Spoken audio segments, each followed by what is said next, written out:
March 2014, the Chancellor at the time, George Osborne, announced a major change to the way some people could access their pension when they came to retire. This change came into effect in the tax year 2015-2016 and is known as pension freedom. This video will explain the change, who it affects, what it means, and some of the key things you will need to look out for. Pension freedom does not apply to all types of pension. We're only really talking private pensions, where you and/or your employer saved up a pot of cash for retirement. These are known as defined contribution or money purchase pensions. It doesn't apply to the state pension, nor in the main part does it apply to pensions where what you're paid is a proportion of your final salary, known technically as defined benefit pensions. Before the pension freedom changes came in, the typical option used by most people was to cash in their pension, take 25% as a tax-free sum, and use the remainder of the money to buy an annuity, a product that pays you an income each year until you die. Now, you can take the pot freely and in a flexible manner, including if you choose all the pot in one go.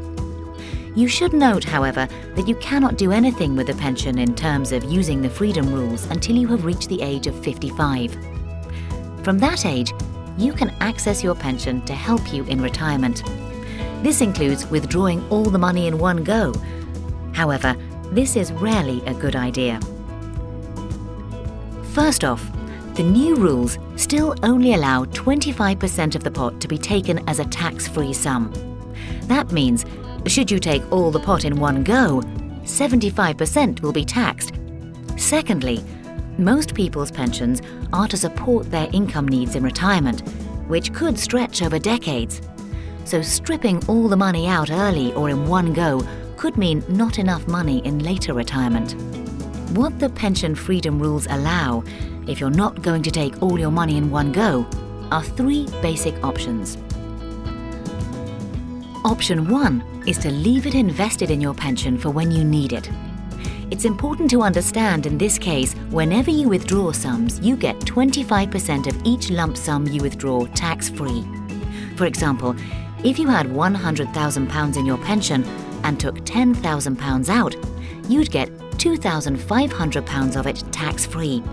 The rest would be taxed at your income tax rate in the year you make the withdrawal. Option 2 is to take 25% tax-free, then buy a flexible income drawdown product.